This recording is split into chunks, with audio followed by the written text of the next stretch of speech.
Hi everyone, hope you all are fine. I know it's been so long without any videos. Today I want to share about the man, a consciousness that I'm carrying for a long time about the man. Since a few weeks, I met a person, became so close to him, it's like a friend to me. And on a fine day, he called me for a walk. I was surprised, but I could read something heaviness in him. I accompanied him his journey. He was whispering something, but still was closing within himself. So I had to make him comfortable to share what he wanted to share. Then he said, "Bro, I want to share something." He said, "Oh, go on, I'm listening to you." Then he sat close to me and he started saying something about an event. He was doing his studies in Bangalore. So he was back home late night. When he was awake, mother came close to him and said, "See, don't worry when you see your dad." I was surprised, what happened? She said, "No, don't worry when you see your dad." He went to dad's room, saw him. Then with a smile, he called his dad, "Come, let's go for a movie." And he said, "No, I can't." I said, "Why? What are you doing? What are you saying? Come, let's go for a movie." Then he said, "I'm half paralyzed. I can walk. I can get up from the bed."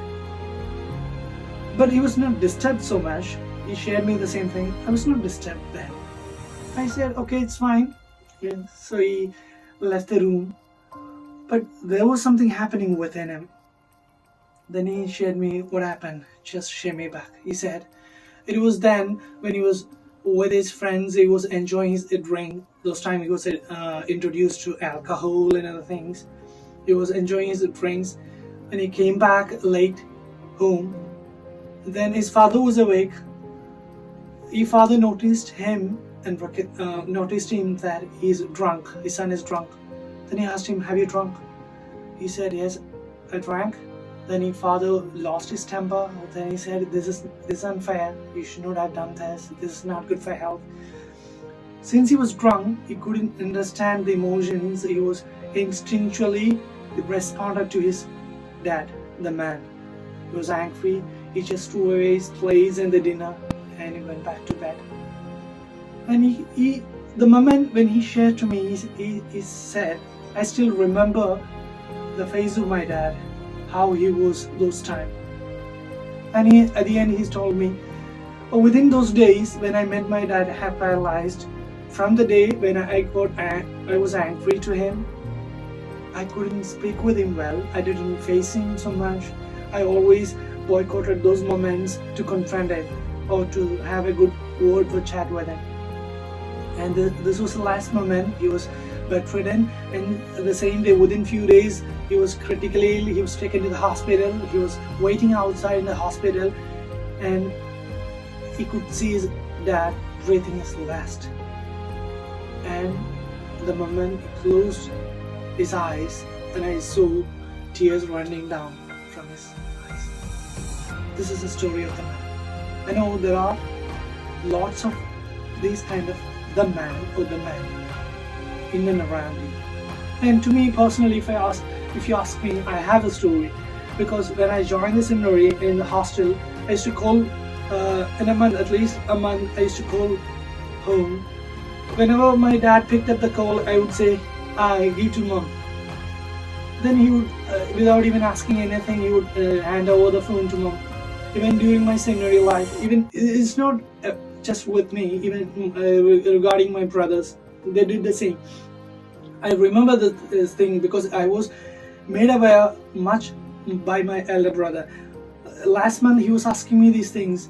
There was a clash with him, with the dad. Then he was crying a lot, he was drinking a lot. Then he rang up to me and he was bursting out himself and saying, "I can't face myself, I can't do anything because dad is not talking with me." Then he reminded me of something. He said, "Do you remember something in your life?" I said, What? He said, "The moment you left home while schooling 8th, you used to call home. Whenever you called, sometimes when dad picked up, you used to say, 'Give to mom.'" And I could see how dad felt those moments. And he told me, whenever you call, asked to speak to Mama always, I used to see his face and his emotions awful. It's a flooded emotions.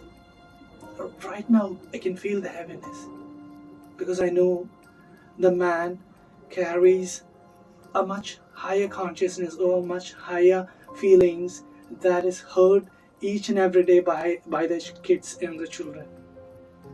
And I think it's worth time because the moment when this friend was sharing with me, he said, I could have reconciled with him. I could have talked with him. Now I don't have time. He's not with me.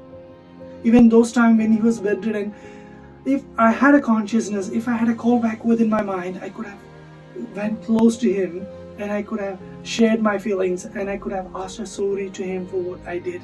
But I thought there's a time left. But I never knew the time frame was a short. The universe had a different time frame. And he had to bid a goodbye soon so that I couldn't share my feelings and even I couldn't ask a sorry to him. I think this is much worse. And I share this to you because if any one of you holds such kind of a bad feelings towards the man of your life, the father of your life, it's a time to reconcile because nothing matters in your life if you have a love, unconditional love. This is all matters is the beings you are in and around. You don't know how much time you will be with them. You don't know how many years you will be with them because the universe has a different time frame. They may be called back soon. So why do you want to carry such hurt feelings or cloudness within you when you experience a cloud out whenever it's about to rain?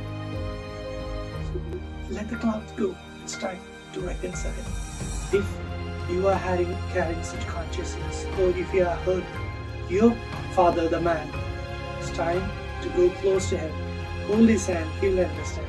Just share yourself. Sometimes tears may run down from your eyes. From your eyes. But before that, his heart, the man's heart, will melt. And sure that he will hug you back soon before you cry. That will be a miracle of healing. I think that's a story of love. Thank you.